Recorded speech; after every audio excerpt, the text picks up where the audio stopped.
On va démarrer officiellement avec vous tous ce quatrième opus de notre cycle Agir pour les transitions dans les Hauts-de-France.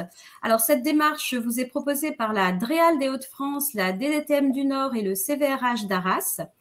Un petit rappel historique peut-être pour ceux qui auraient besoin de se rafraîchir la mémoire. Donc, elle est issue du plan de transformation du pôle ministériel écologie, territoire et mer, qui s'intitulait « Se réinventer ensemble ». Elle vise à renforcer notre culture commune autour des enjeux bien sûr climatiques et de leurs conséquences sur l'action publique. Elle vise également à décloisonner nos missions en utilisant les objectifs de développement durable comme catalyseurs, à favoriser l'innovation au service des transitions à opérer et à proposer aux managers et à leurs équipes des outils, des ressources et un cycle d'événements, on l'espère, inspirants pour vous tous. Agir pour les transitions, c'est un cycle qui explore différentes thématiques, une ou deux par an. Et sur chaque thématique, en fait, notre équipe projet travaille, explore, teste et constitue une base de données pour éclairer un peu les controverses et vous proposer à tous, vous, la communauté technique des Hauts-de-France, une boîte à outils pour agir. C'est ça qui nous semble important, agir sur ce sujet. Alors, bien sûr, toutes les ressources qui ont été déjà collectées depuis le début de cette démarche, on arrive presque au terme de la deuxième année de cette démarche, sont disponibles en ligne. Vous allez avoir dans le chat le petit lien pour vous y connecter, mais dans toutes nos communications, vous avez un rappel de ce lien. Donc, vous pouvez toujours aller regarder tout ce que nous avons concocté pour vous. Aujourd'hui, ce quatrième rendez-vous, c'est sur le thème de l'État acteur pour les transitions, avec un nouvel enjeu. Aujourd'hui, on va se focaliser sur comment partager avec vous des clés et des outils pour mobiliser et pour agir pour les transitions dans les Hauts-de-France. Mais avant d'aller plus loin, je voulais saluer notre équipe projet, que vous ne les verrez pas tous cet après-midi, mais ils sont là, ils sont bien avec nous. Et donc, je vais les citer parce que ce sont eux qui nous permettent d'avancer, de progresser sur les sujets et les réflexions. Il y a Élodie Pat-Gondran de la DREAL, Vanessa Hermès-Coursier, Jérôme Bultez et Nicolas Moine de la DDTM du Nord, Laurence Billot et Sandrine Sénéchal du CVRH d'Arras, Guillaume Morisseau de la DDT de l'Oise, Caroline Gontier-Gillis de la DDTM du Pas-de-Calais et Thomas Bossuit de la DDT de l'Aisne. Voilà, je remercie également Nathalie, que vous voyez, Nathalie Lourdel, qui est notre consultante, Nathalie Lourdel du cabinet Autrement, qui anime cette démarche à nos côtés, avec beaucoup d'engagement et de dynamisme. Et je laisse maintenant la parole à Antoine Lebel, donc DDTM du Nord et copilote de cette belle démarche avec Mathieu Dewaas de la DREAL et Émilie Renard du CVRH. Je vous souhaite à tous un très bon moment partagé. Et à très vite. Effectivement, bonjour à toutes et tous et merci Yann ainsi que Nathalie pour ces premiers mots. Un beau webinaire qui s'ouvre à nous et j'en suis vraiment ravi. Alors, la période est certes complexe, toujours sur les aspects sanitaires, mais c'est pas pour autant que nos défis sont pas tous les jours à relever. Donc, je pense que c'est important qu'on soit nombreux et en tout cas qu'on puisse échanger sur ces grandes questions. Alors, si tu me permets, Anne, tu as cité beaucoup de noms, mais je pourrais peut-être aussi citer celui d'Anne-Lorraine Latreille, qui est aussi une des pilotes historiques de cette action, qui a quitté le CVRH pour rejoindre la DGLN et ça arrive à des gens très bien. Donc, on la salue aussi et en tout cas, je sais qu'elle suit nos travaux. Et donc, on réfléchit à des périmètres avec des cercles concentriques, c'est-à-dire qu'il y a une équipe projet, puis après il y a des pilotes et une ensemble de communautés, puis ça va jusqu'au niveau national, en tout cas on espère que ces démarches peuvent inspirer un certain nombre de forces vives parmi les fonctionnaires de l'État ou plus largement chez les acteurs publics qui ont envie d'agir pour les transitions.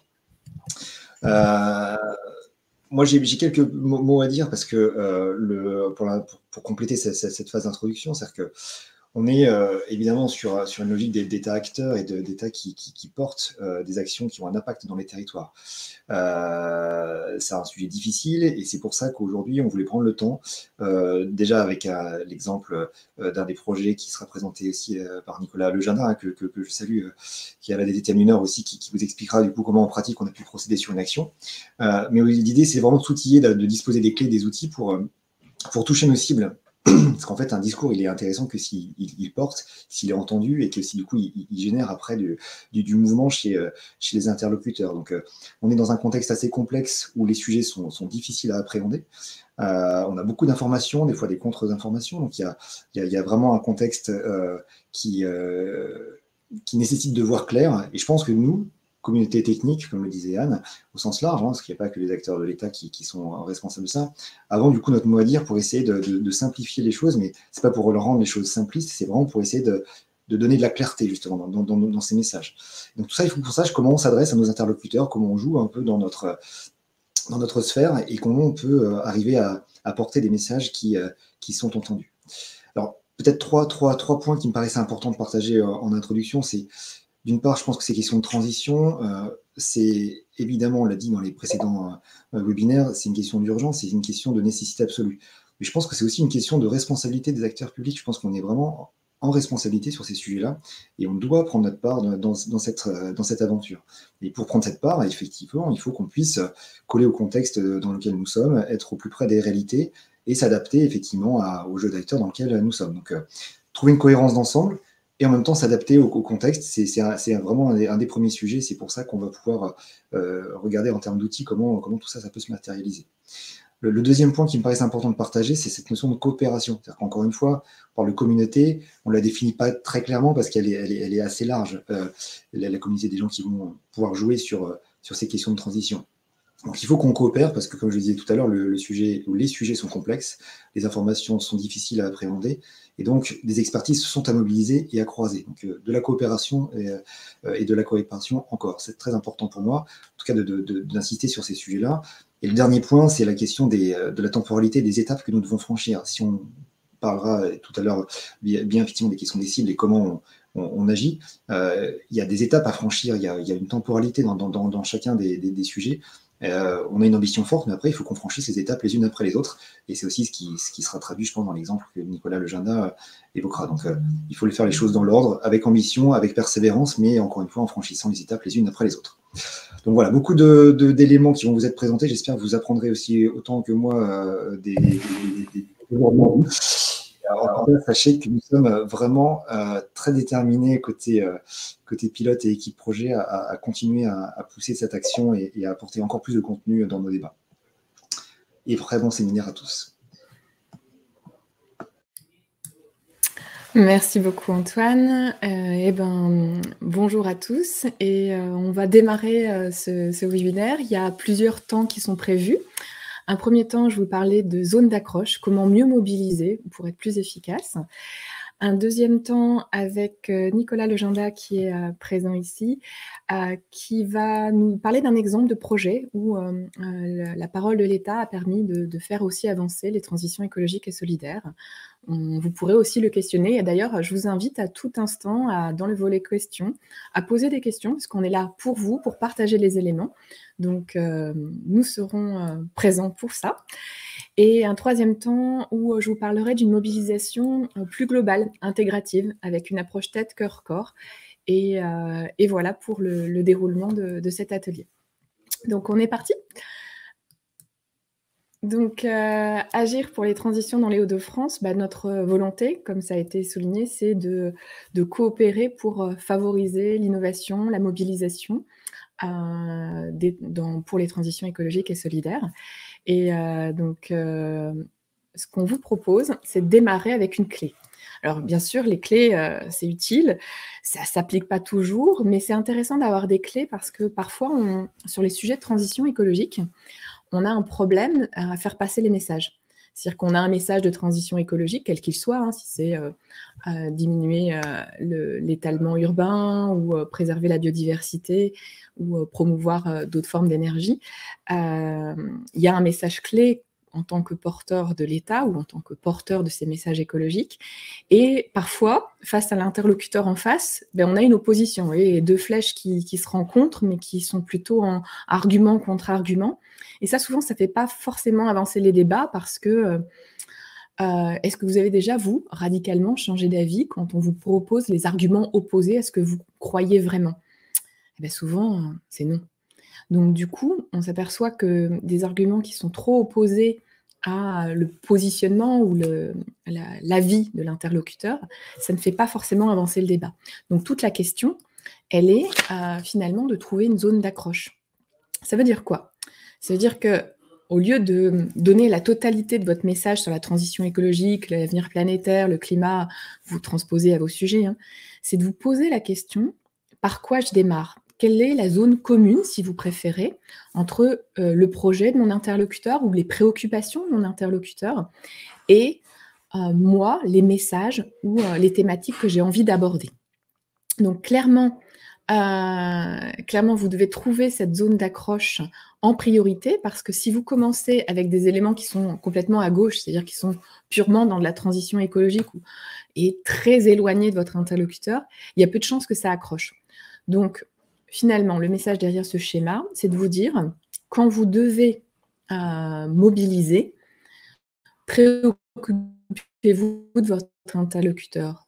Demandez-vous quels sont les points qui l'intéressent vraiment et commencez par ça, puisque ça va vous permettre ensuite, petit à petit, d'aller vers les zones pour lui faire découvrir d'autres éléments, éventuellement de la transition écologique qu'il ne connaissait pas, mais qui lui sembleront plus accessibles plutôt que quelque chose complètement déconnecté du terrain ou de la réalité qui est la sienne. Voilà un peu le message clé derrière cet outil. Et pour information, des ateliers sont proposés, on vous en parlera à la fin, pour aller plus loin, au-delà des outils, comment vous les appliquez concrètement dans votre quotidien. Le point suivant, c'est la notion d'action ou non-action face aux transitions écologiques. Malheureusement, ça fait 40 ans qu'on parle d'écologie, de transition écologique, et il est parfois décevant, je vais le dire comme ça, hein, de voir la non-action face à ces changements. En fait, j'ai étudié en interviewant de nombreuses personnes les freins et les leviers, et on s'aperçoit que les freins par rapport à ces sujets sont nombreux. Il y a le poids des habitudes, quand on a toujours...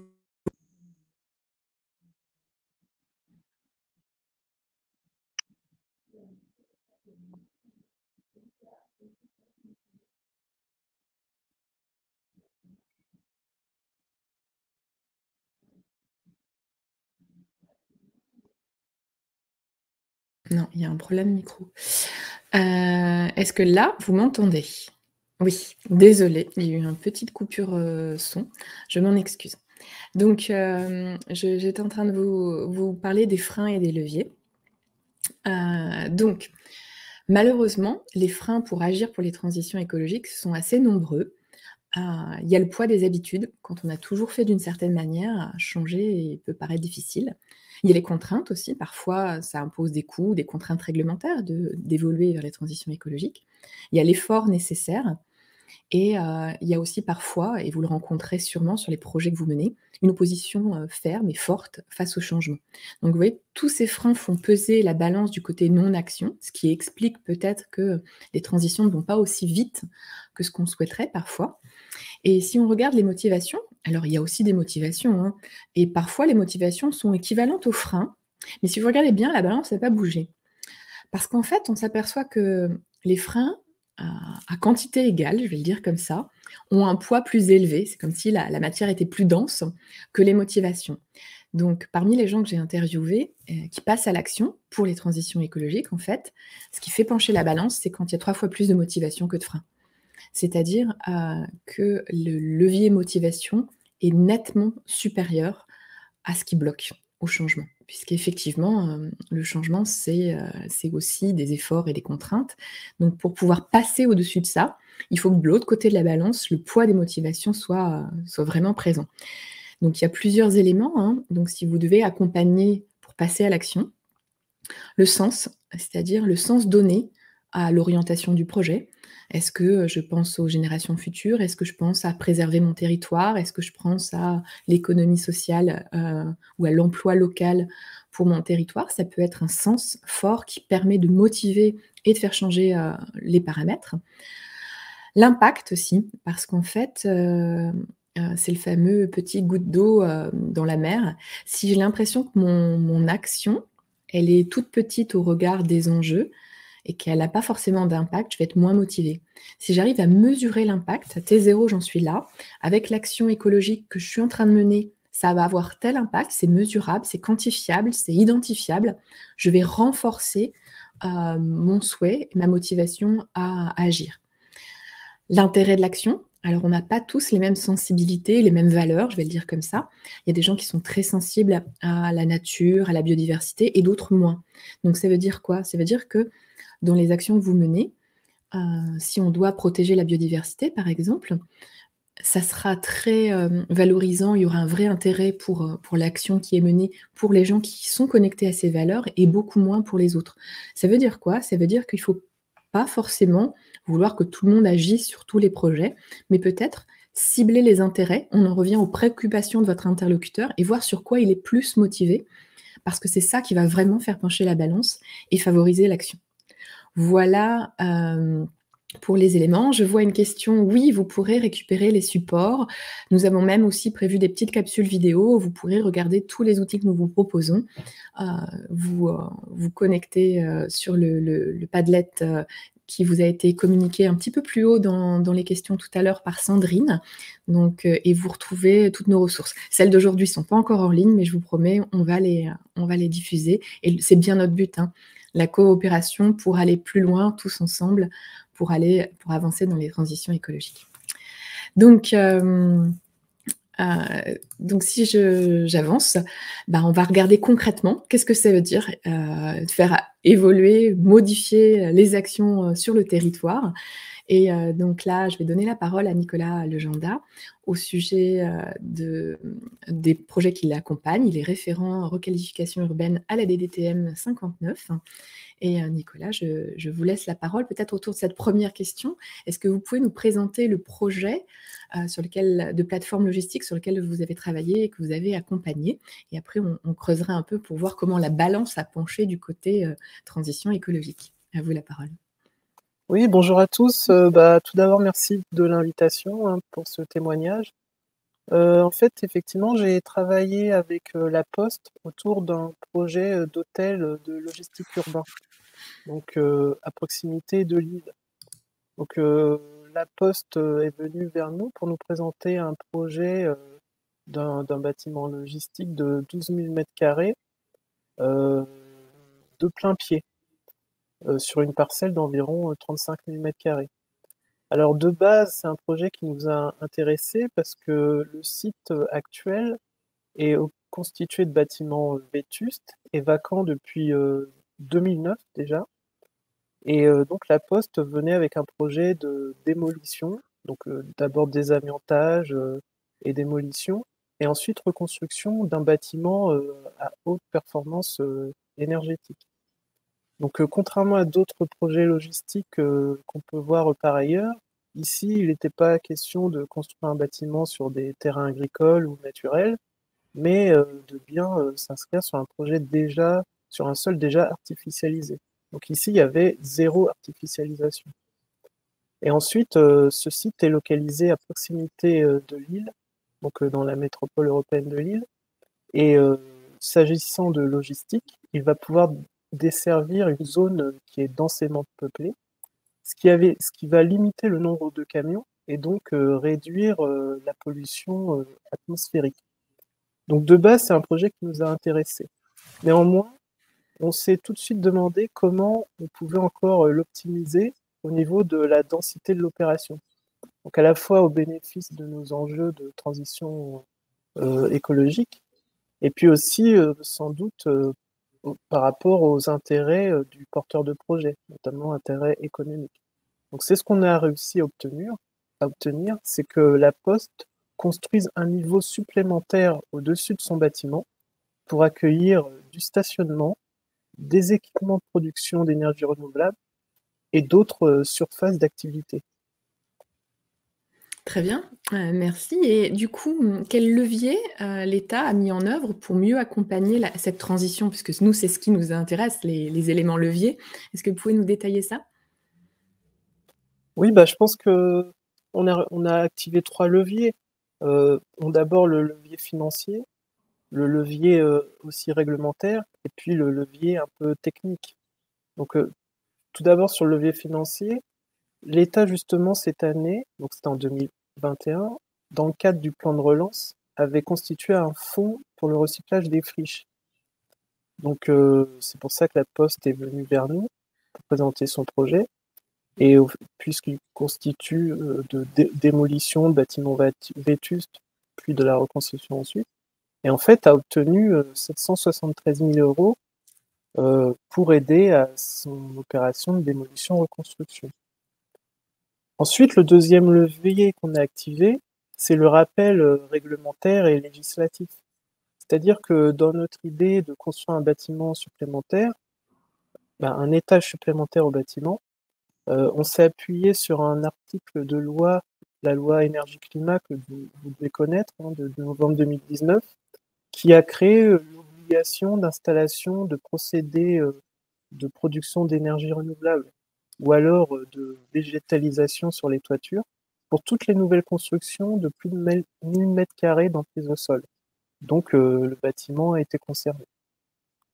Puis ensuite, le dernier levier activé, c'est un peu ce que je disais sur le technique, c'est-à-dire que rapidement, on a été en capacité de faire des calculs de densité, de ratio, de nombre de places de stationnement par rapport au nombre d'employés, au nombre d'emplois qui allaient être créés, de vérification de règles d'urbanisme.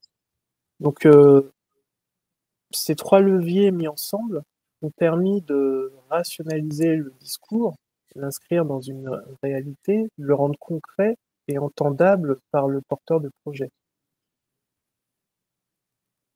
Très bien. Et du coup, une question se pose parce que il y a sûrement parmi les gens qui nous écoutent des gens qui n'ont pas forcément de levier économique ou de levier réglementaire. Comment faire, de votre point de vue, pour les projets que vous accompagnez, pour favoriser ou encourager les transitions écologiques quand on n'a pas ces leviers-là? Oui, alors c'est vrai qu'on n'a pas toujours le levier financier, ça c'est sûr. Nous, on voit au moins deux autres leviers qui peuvent être activés. C'est d'abord la comparaison avec ce qui peut être fait ailleurs. Et puis ensuite, c'est de bien inscrire ce qu'on se dit dans le contexte actuel, à la fois géographique ou temporel. Alors c'est vrai que sur le premier levier de comparaison, c'est un peu d'aller, entre guillemets, à la pêche aux informations sur ce qui se fait ailleurs, et peut-être sans hésiter à sortir de la sphère État concernant. Concernant la logistique, on n'est pas nécessairement des experts. Donc moi, je me suis rapproché de connaissances en dehors de la sphère État, qui travaillent dans la logistique, et finalement qui m'ont partagé un rapport récent de 60 pages sur toutes les nouvelles tendances sur la logistique. Donc ça m'a bien aidé à avoir, à confirmer un peu nos idées ici de développer une plateforme sur plusieurs étages. Et puis ensuite, ça m'a permis finalement de disposer des bons termes pour bien être compris et entendu par le porteur de projet et de données fiables. Ensuite, notre rôle aussi à la DDTM ou dans les services de l'État, même si depuis la décentralisation on ne décide plus tout seul, c'est aussi de pouvoir conseiller, accompagner les territoires, les collectivités, et donc on est souvent associé à des démarches, par exemple, de planification. Donc justement à la DDTM, on avait déjà rendu un avis pour la métropole européenne de Lille autour de son plan de déplacement et de mobilité. Donc où dans cet avis, on avait orienté sur le développement de la logistique urbaine durable. Donc ça a été l'occasion de rappeler à ce porteur de projet que en faisant évoluer son projet, il s'inscrivait bien dans les orientations portées par la collectivité.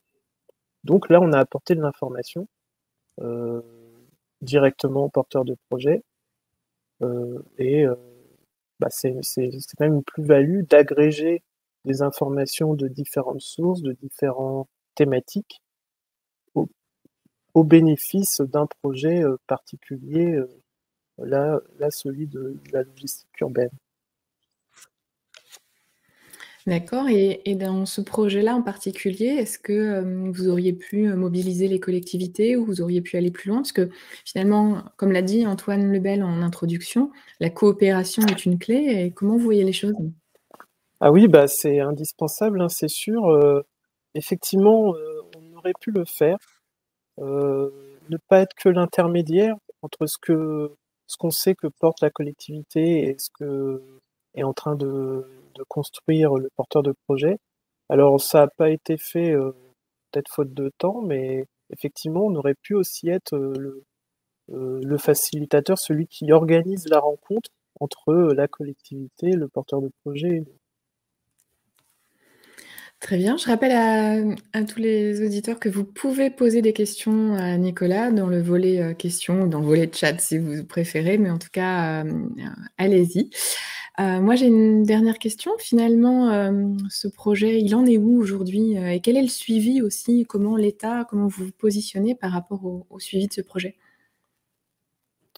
Effectivement, nous pensons qu'il est important de formaliser, les décisions, les échanges qui sont pris autour de la construction de ces projets. Donc, ne pas en rester au stade de discussion, d'accords oraux, mais de bien les traduire de manière un peu plus concrète. Donc, à ce titre-là, la rédaction de la convention financière pour le fonds Friche, je vous disais, 773 000 euros ont été obtenus pour le porteur de projet. Et cette convention-là, signée par le préfet, c'est aussi l'occasion d'inscrire ces évolutions dans le projet, ce qui va permettre de les suivre également. Suivre la réalisation de l'opération. Donc justement, là, à l'instant, presque, le porteur de projet me dit que l'opération de démolition vient de démarrer et de partir de ce document écrit pour construire le suivi.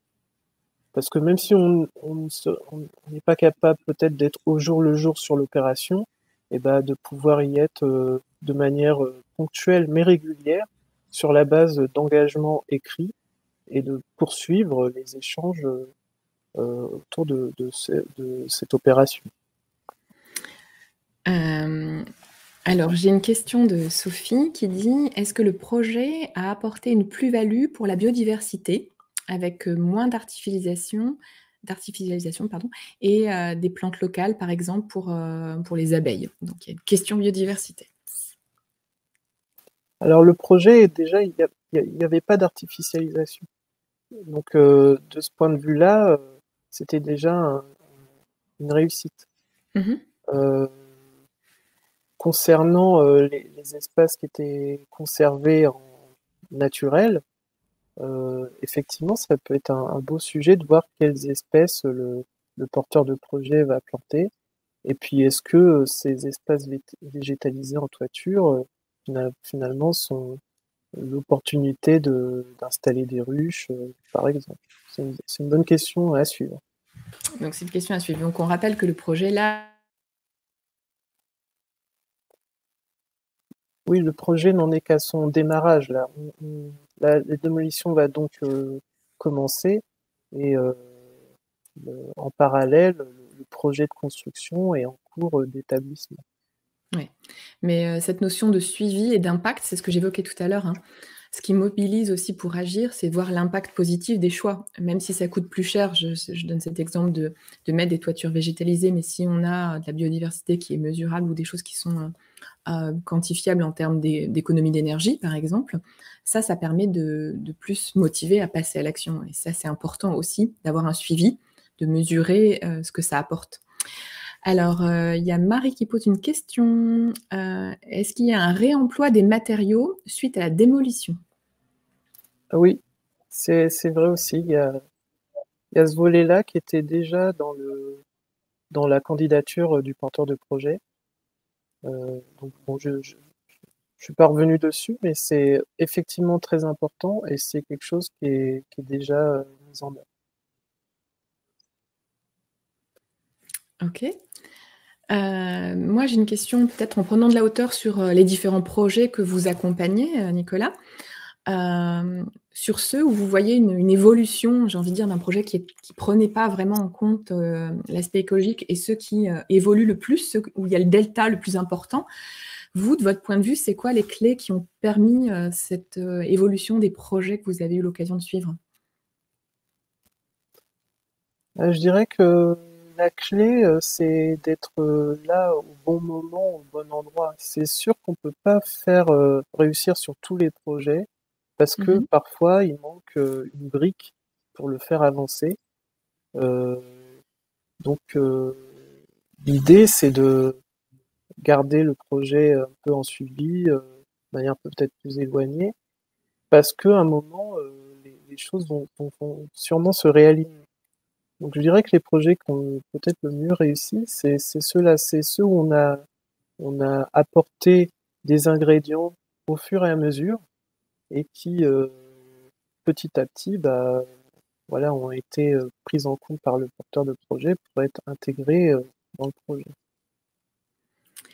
Alors, juste pour rebondir sur cette notion de brique pas au bon endroit, je trouve que c'est très cohérent avec ce que j'ai présenté tout à l'heure sur la zone d'accroche. Je pense qu'il faut démarrer sur une zone commune, je ne sais pas si vous partagez ce point de vue, et y aller brique par brique, c'est-à-dire qu'on ne peut pas transformer de A à Z un projet, mais si on construit ensemble, et il y a cette notion de coopération et d'adaptation au fur et à mesure, il y a plus de chances de faire évoluer les projets. Est-ce que vous partagez cet avis? Ah bah oui, hein, puis je me permettrai d'utiliser ces images, hein, et Avec grand notamment plaisir. les leviers, c'est intéressant. Avec grand plaisir. On va les diffuser sur le site qu'a rappelé Sandrine tout à l'heure et vous pourrez tous les utiliser. Alors, il y a d'autres questions. Alors, j'ai les matériaux suite à la démolition sont transformés ou réutilisés tels quels? Il y a un peu de ça et aussi on peut pas réutiliser tous les matériaux, donc il y a une part qui sera renvoyée à l'extérieur du site. Il y en a qui seront utilisés pour d'autres usages de remblai et il y en a qui vont pouvoir être réutilisés euh, directement. D'accord. Et Sophie pose une autre question. Est-ce que vous avez interrogé tous les services? Alors, tous les services, je ne sais pas desquels il s'agit, mais Est-ce que vous pouvez on a apporter une précision, Sophie, dans votre question? Et elle est en train de taper, donc on va attendre. Mais déjà, vous pouvez dire quels services ont été impliqués, en tout cas, de votre connaissance? Oui, alors, je parle pour la DDTM. On a un service renouvellement urbain, donc qui s'intéresse aussi aux questions de production de la ville durable, qui a été interrogé. Il y a un service environnement voilà, qui est effectivement aussi interrogé. Sur cette opération, on n'a pas interrogé un service habitat. Notre service habitat serait pu parce que on peut aussi imaginer des opérations mixtes. Voilà, l'opération en question, elle s'inscrit dans un quartier environnant. Il y a des choses qui s'y passent. Il y a de l'habitat qui existe ou qui se construit. Effectivement, l'idée, c'est d'être le plus transversal possible. Voilà. Et en Donc, fait, je la sais pas question s'il y a de la Sophie, question. oui, elle a précisé quand un projet arrive, est-ce que vous avez un brainstorming avec tous les services? En fait, ce projet-là, effectivement, il est arrivé dans un appel à candidature, donc le fonds Friche, et l'organisation qui avait été mise en place à la DDTM, parce qu'il fallait aller très vite pour répondre aux candidats et puis ensuite pour classer finalement leurs différentes candidatures. C'est une forme de brainstorming, si on veut, ou en tout cas de travail ensemble qui a été mis en place. Donc voilà, une petite équipe de référents de différents services qui ont pu donner leur avis rapide sur les projets pour qu'on puisse revenir vers le porteur de projet et poser toutes les questions en même temps. C'est une sorte de brainstorming. Oui, on rejoint cette notion de coopération pour améliorer. Je trouve que ce qui était très enrichissant aussi dans ce que vous avez évoqué, c'est d'aller regarder ce qui se fait ailleurs pour aussi regarder et coopérer, j'ai envie de dire, avec d'autres projets qui ont été plus loin. Et donner des exemples, ça peut motiver, ça peut vraiment donner envie. Oui, alors sur ça, bon, il y a des exemples partout dans le monde, hein. Je pense qu'il faut rester quand même raisonnable et bien ancré dans le contexte. Parce qu'il y a des exemples de plateformes logistiques ultra développées ou modernes à Hong Kong, par exemple, mais c'est pas du tout les mêmes règles de construction, de planification. Donc, il faut aussi être bien ancré sur son territoire, le territoire physique, mais aussi organisationnel, les collectivités, les acteurs présents sur le territoire. Oui, il y a une question d'adaptation au contexte. Bon, je ne vois pas d'autres questions pour le moment. Si, il y a quelqu'un qui est en train de taper, donc on va attendre une éventuelle autre question. Et moi, j'ai peut-être une précision à voir avec vous. Tout à l'heure, vous avez évoqué qu'il y a des projets où ça n'avance pas vers la transition écologique parce qu'il manque une brique. Alors, j'aimerais bien qu'on creuse sans donner de nom évidemment, mais dans les projets où vous avez vu que malheureusement, on n'a pas pu avancer ou mettre en œuvre des transitions, c'est quoi les briques qui manquaient?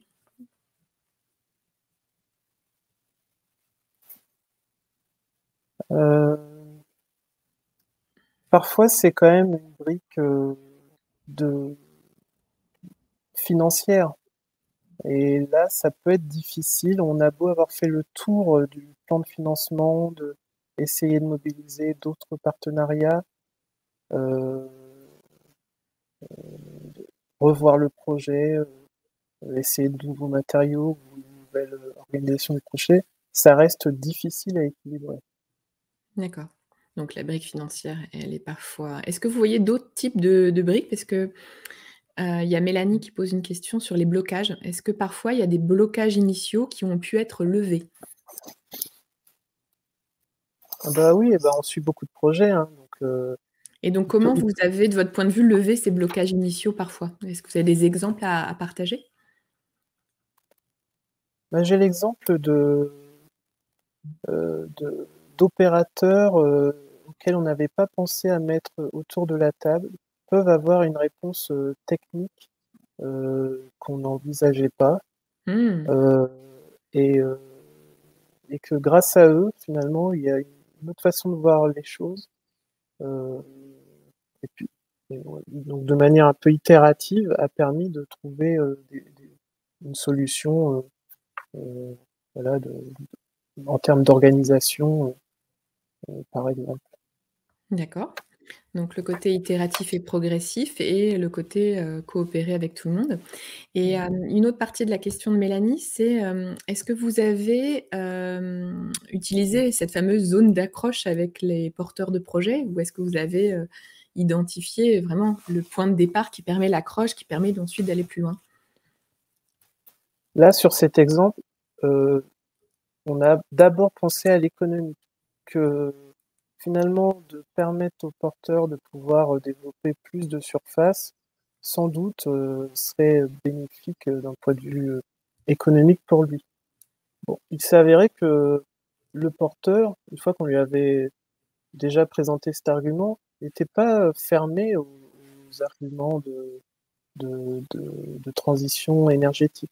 Ce qui a permis, une fois qu'on avait parlé de panneaux photovoltaïques, d'aller plus loin et de se dire, bah oui, alors finalement, lui, il est déjà d'accord sur ce sujet, bah essayons d'aller un peu plus loin sur d'autres enjeux, et puis bah ça a fonctionné. Et est-ce que vous avez eu des cas où, il y a eu des porteurs qui étaient bloqués au démarrage et où il y a eu un déblocage à un moment donné dans le projet ou pas? Pas forcément sur ce dossier-là, hein, sur les dossiers que vous suivez? Euh, oui, alors j'ai plus trop les exemples précis en tête, mais ça existe. Voilà, il y a un peu quand même un travail de conviction et puis euh, de partage d'informations. Parfois, des porteurs sont bloqués parce qu'ils ont l'impression que quelque chose n'est pas possible, euh, alors que finalement, ça l'est sur ce territoire-ci. Mmh. Donc c'est, Parfois, il y a des croyances limitantes qu'il faut dépasser, en fait. ouais.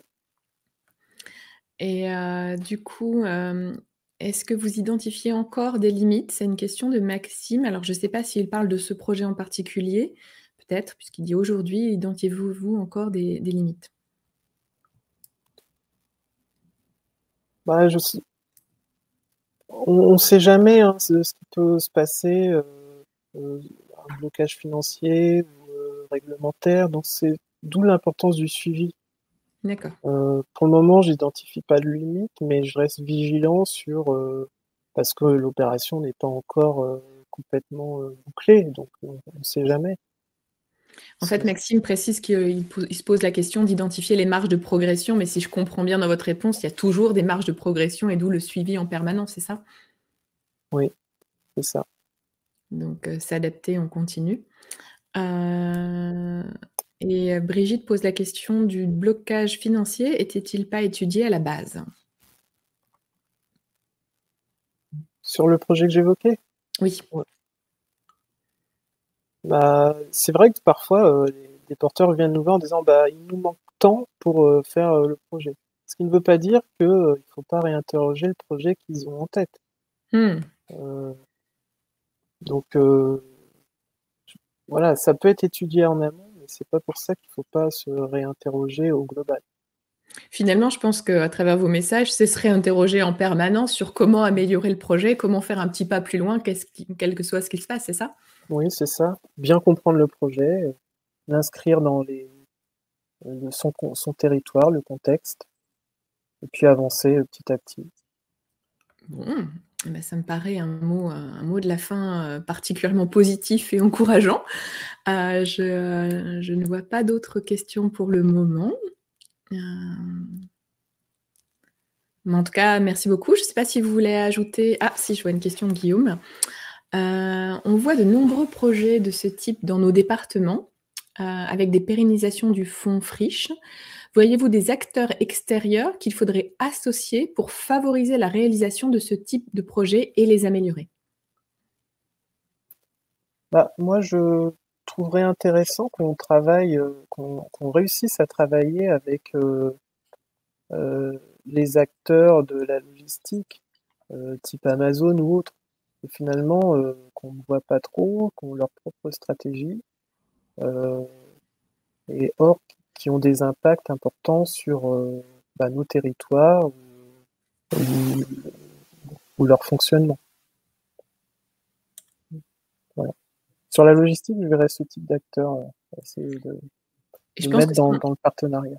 si on l'élargit à tous les projets, c'est, favoriser un maximum de coordination entre les acteurs concernés. C'est ce qui va aussi aider à faire avancer parfois.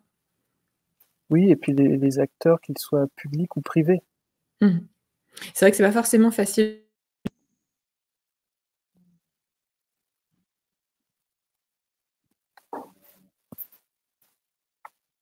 Je vous entends plus.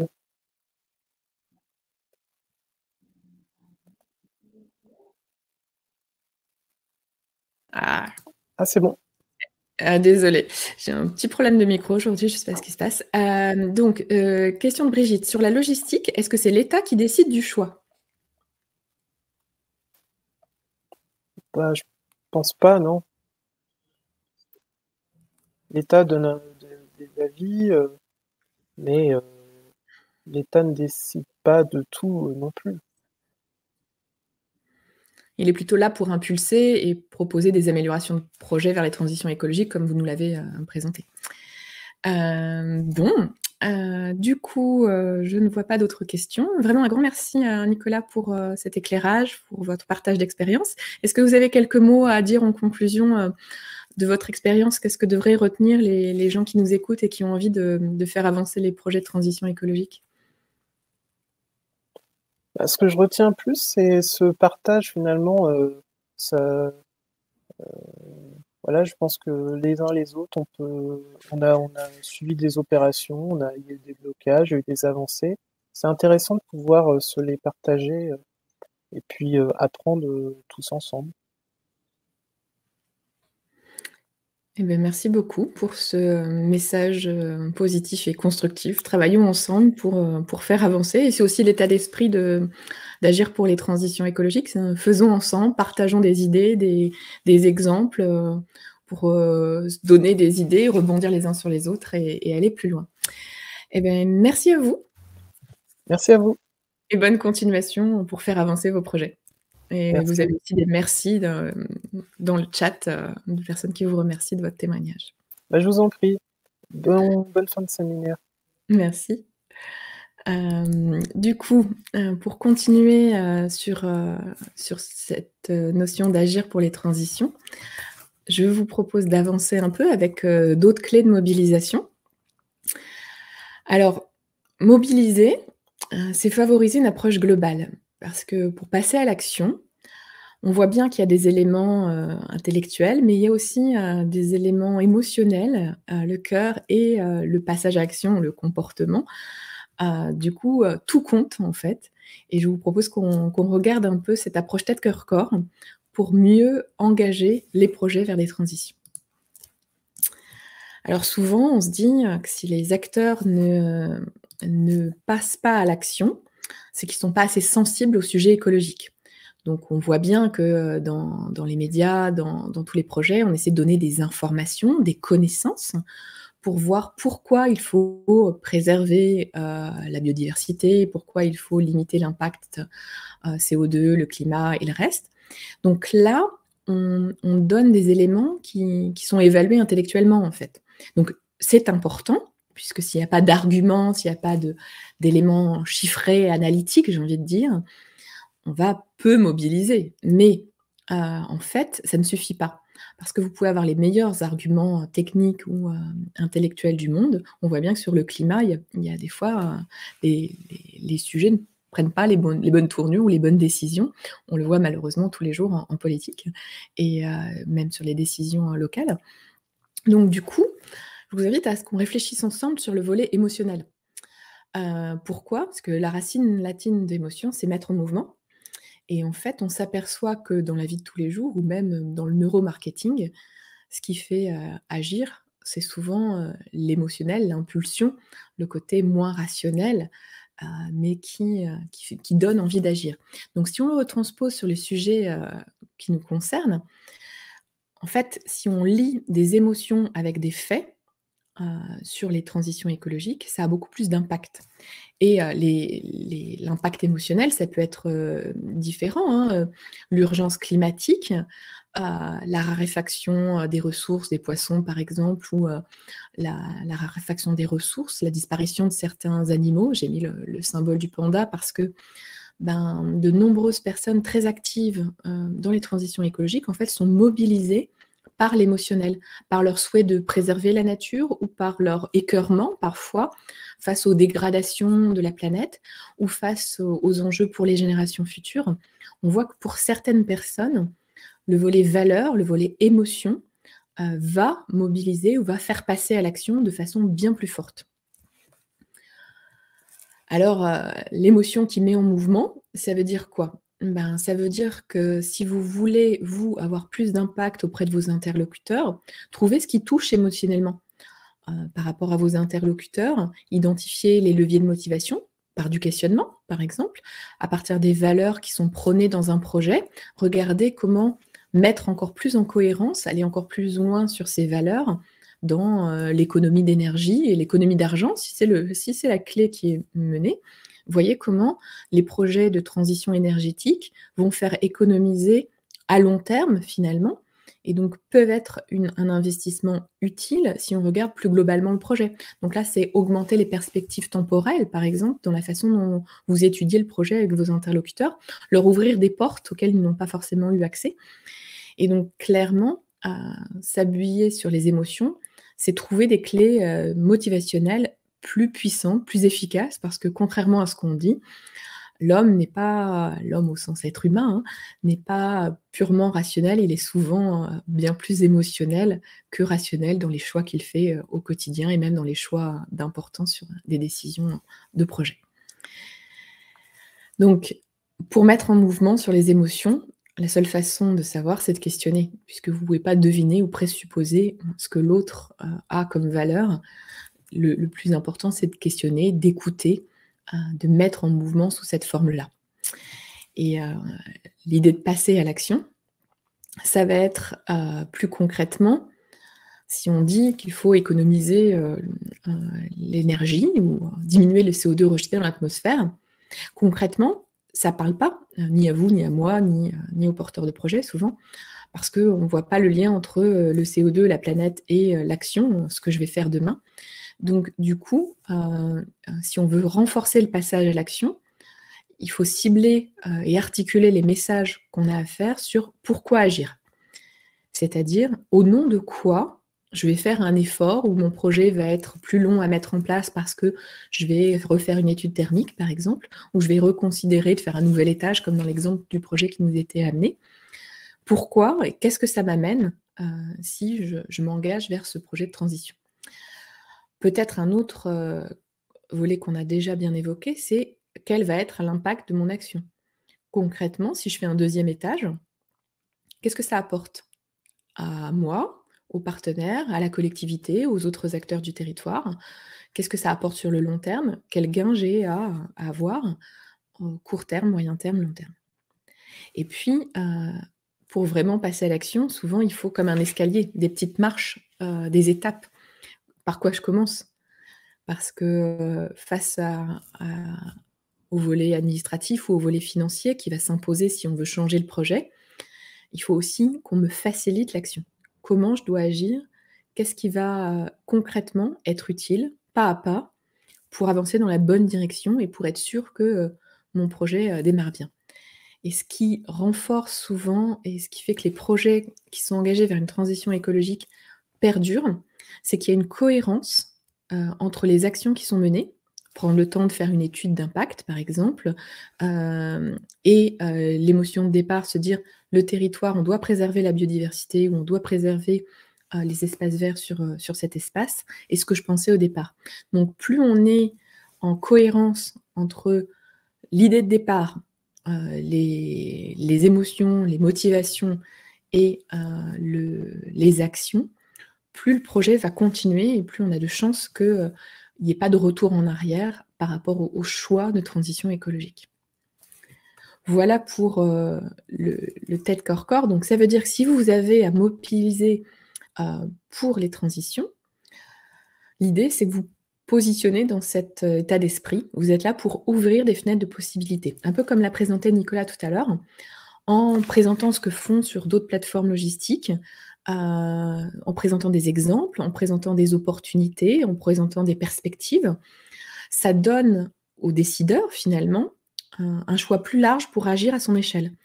Des fenêtres d'ouverture, finalement. J'avais pensé le projet à cette dimension, et en échangeant avec d'autres points de vue, je peux ainsi ouvrir mes perspectives et améliorer mon projet. On est bien dans cette démarche d'amélioration continue. Donc ça veut dire quoi? C'est-à-dire que si vous voulez motiver et faire évoluer les projets, comment vous vous mettez dans cette posture de coopération finalement? Vous êtes en coopération pour ouvrir des fenêtres à ce que ce projet s'améliore. Donc ça veut dire que les messages doivent pouvoir être intégrés ou avoir une approche intégrée intellectuelle, mais aussi qu'ils soient motivantes. Donc là, c'est la fameuse zone d'accroche. Comment je trouve un écho émotionnel entre la planète, la préservation de la planète, qui est quelque chose de très générique, et finalement l'emploi local ou les perspectives pour la collectivité ou pour la dynamique locale. Donc là, ça peut renforcer les valeurs et l'émotion. Et dans la dernière étape, comment je facilite pour que ça devienne concret et que ça puisse se mettre en place. Voilà une autre clé.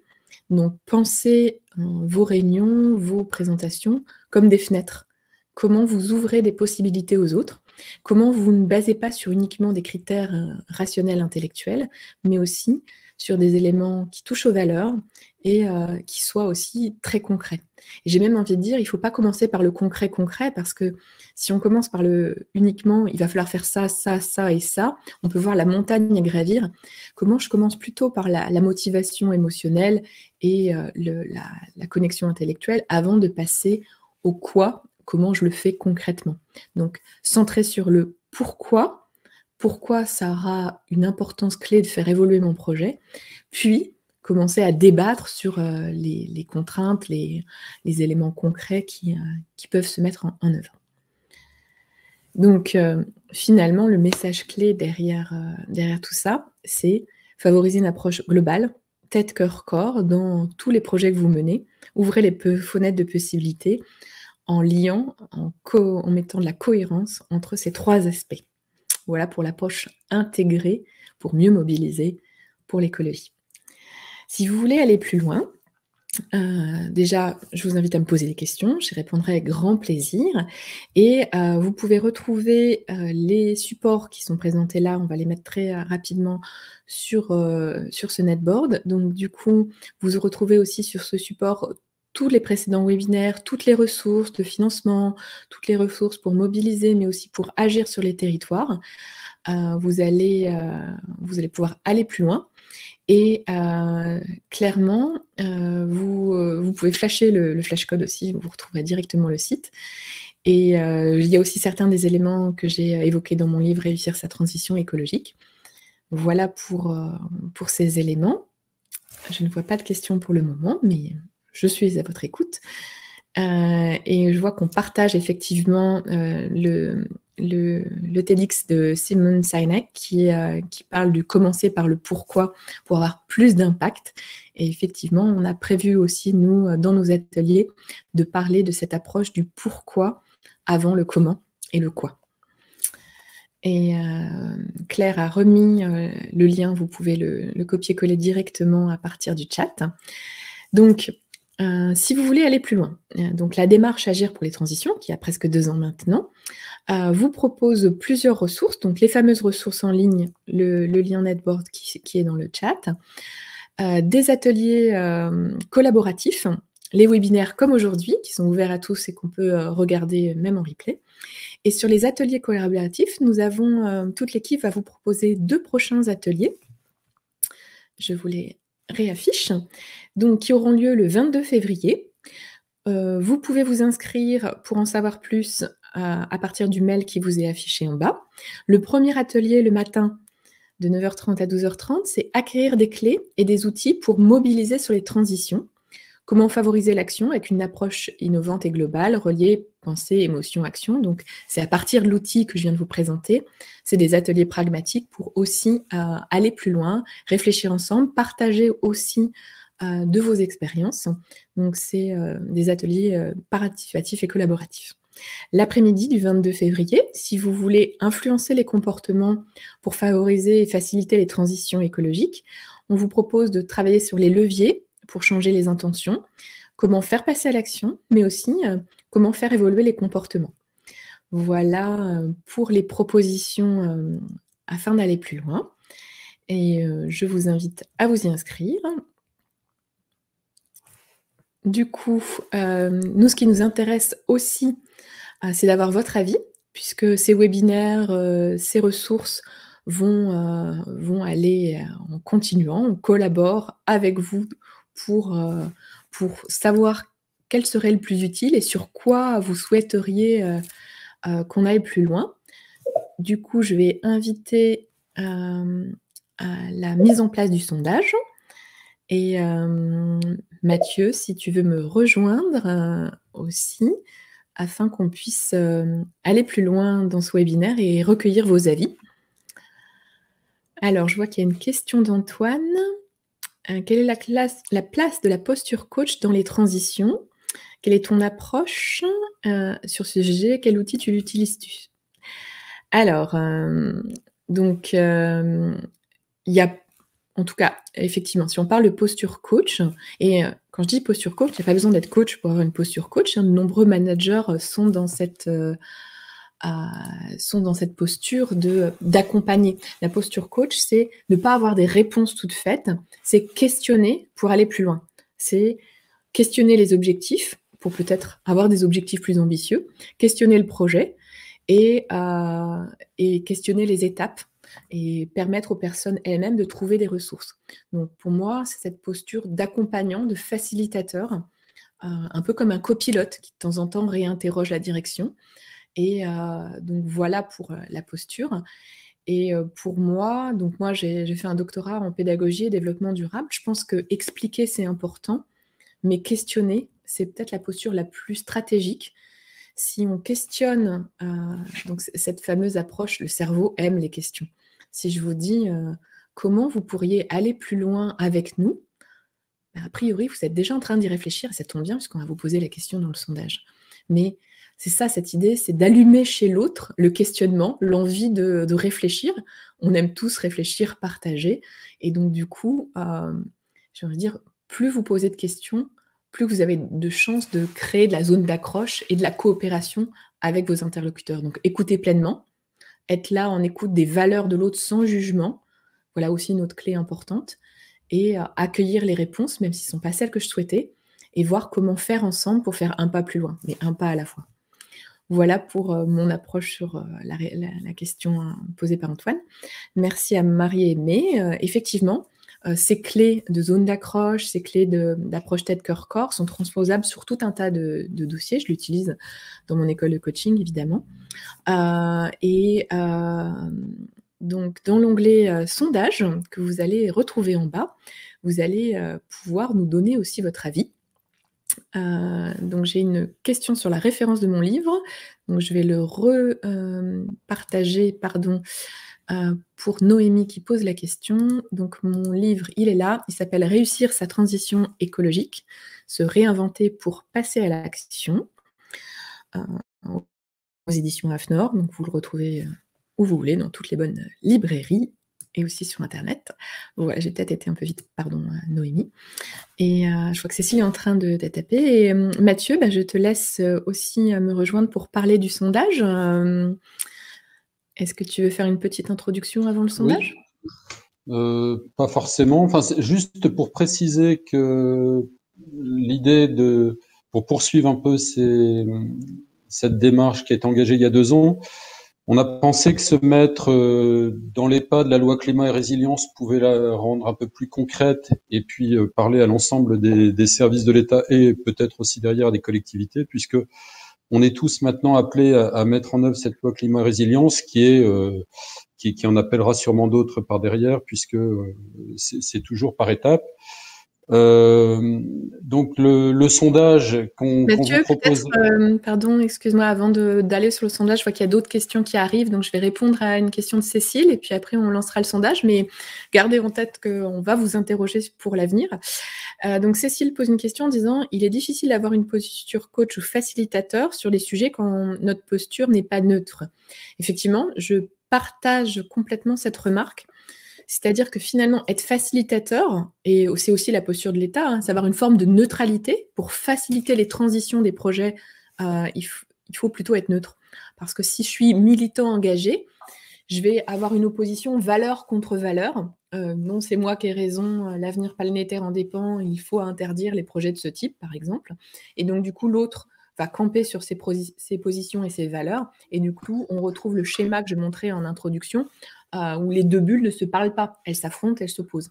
Donc, pour avoir une position d'accompagnant, de facilitateur des projets, la neutralité, le questionnement bienveillant avec ouverture, il est essentiel. Et plus j'ai de conviction, plus je pense que j'ai un jugement sur ce dossier, moi je serai pertinente pour être facilitateur. Et donc oui, revenir à la neutralité aussi que doit porter l'État. Mais même vous, si vous accompagnez des projets, posez-vous cette question de comment je peux être le plus neutre pour être plus facilitant encore et du coup avancer dans la bonne direction. Voilà ma réponse à Cécile sur cette notion de neutralité. Et Mathieu, donc peut-être tu redis quelques mots, parce que tu t'es pas présenté, même si on t'a été dit en introduction, il y a des gens qui nous ont rejoints. Qui es-tu et qu'est-ce que tu nous proposes à travers le sondage ? Oui, donc Mathieu Dewas, directeur adjoint de l'Adréal Hauts-de-France. Je précisais juste avant que tu reprennes la parole qu'on souhaitait poursuivre la démarche dans le cadre de la loi climat et résilience, et toutes les questions qu'on pose, ce seraient des actions qui se mettraient un peu en articulation et en application de la loi climat et résilience. Donc, par contre, ce que je vois dans les résultats du sondage, c'est qu'il n'y a pas encore beaucoup de participants. Est-ce que tout le monde veut bien, Alors oui, là on a 10 minutes justement pour que vous preniez le temps d'aller sur l'onglet sondage, donc en bas à droite, pour répondre aux questions. Peut-être tu veux que je les lise, Mathieu? Oui, bah, je peux les lire. Donc, dans la première question, c'est quels sont les sujets explorés dans le cadre de la loi climat résilience? Donc, on avait une qui était agir face à l'urgence dans les Hauts-de-France. Quels sont nos partenaires clés et comment agir avec eux? Comment repérer les signaux faibles et favoriser les réussites? Et autres, si vous avez d'autres propositions. Donc ces sujets explorés, c'est les sujets que nous explorerons dans les prochains travaux que nous allons Les mettre en prochains. œuvre. Donc c'est comment nous, équipe, agir pour les transitions, sur quel thème vous avez envie qu'on aille plus loin, ou qu'on creuse, qu'on explore. Après, il y avait une question 2 qui était plus concrète sur la forme de ces échanges distanciels, présentiels, webinaires, des ateliers d'échange, des formations. Donc là, c'est plutôt le format de la démarche. Et puis, en question 3, les contenus. Alors peut-être on va leur laisser un petit peu de temps pour chaque question. Oui. Et on précise aussi sous quelle forme vous pouvez cocher plusieurs éléments. Est-ce que vous préférez qu'on fasse des choses en distanciel? Est-ce que vous avez plutôt envie de présentiel? Mais vous pouvez aussi cocher après webinaire, atelier d'échange, formation. Tout est libre, vous pouvez cocher plusieurs cases. Et vous avez aussi une case autre. À chaque fois, on a souhaité vous laisser cette liberté de nous donner des précisions, puisque nous, on veut aussi créer des zones d'accroche avec vous, être le plus pertinent possible. Donc, allez-y, proposez-nous des choses et on regardera ce qui est faisable et ce qu'on pourra vous proposer dans les mois qui arrivent.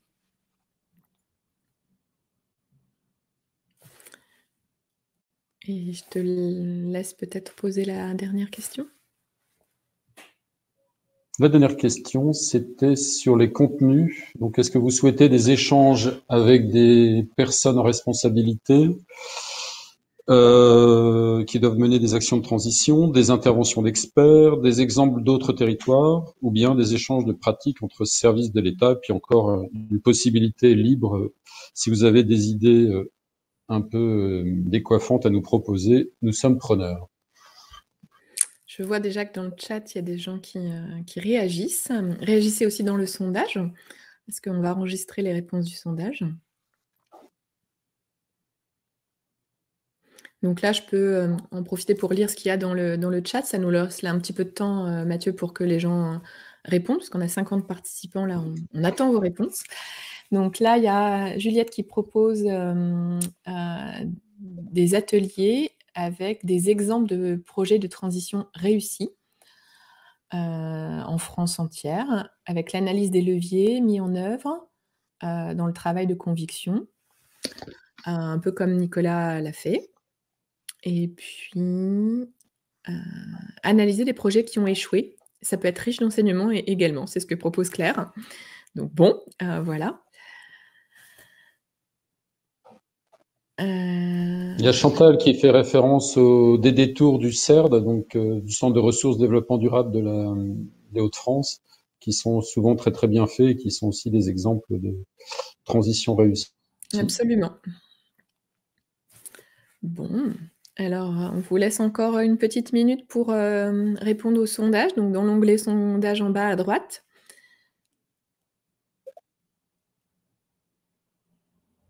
Je pense que tous ceux qui voulaient, parce que ça bouge plus là, oui, tous ceux qui voulaient répondre. Il y en a qui ont, ça bouge plus. Il y en a qui ont eu un petit besoin de rafraîchissement de la page parce que le sondage était bloqué. Donc on vous laisse rafraîchir et après, eh ben, je te laisserai la conclusion, Mathieu.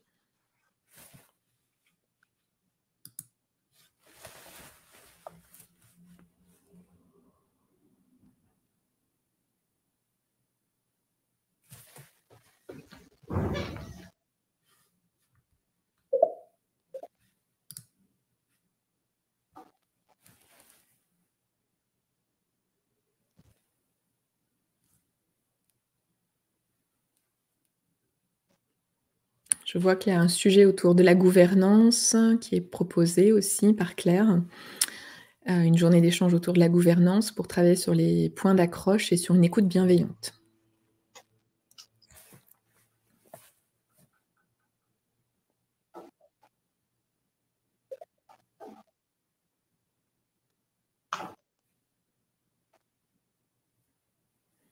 Antoine propose des formats participatifs avec des forums ouverts, des World Café. J'avoue que je suis très fan des forums ouverts, donc merci Antoine.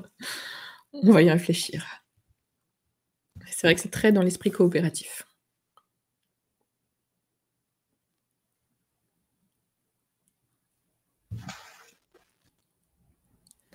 Bon, est-ce que tu annonces les... Oui, donc alors sur les sujets à explorer, vous avez été les plus nombreux à nous proposer agir face à l'urgence dans les Hauts-de-France, entre guillemets le déni écologique, on n'a pas osé mettre, mais on y pensait aussi, hein, une référence au film Don't Look Up. Donc à 43%, vous proposez ça. À 30%, comment repérer les signaux faibles et favoriser les réussites. 24%, quels sont nos partenaires clés et comment agir avec eux. Et 2% autres, mais qui, voilà, c'est les sujets qu'on a vus dans le chat. Donc c'est assez majoritairement agir face à l'urgence, mais c'est pas non plus une majorité absolue. Donc il faudra voir comment on arrive, si on arrive à faire plusieurs thématiques, on fera des propositions qui articulent au moins les deux premiers sujets peut-être.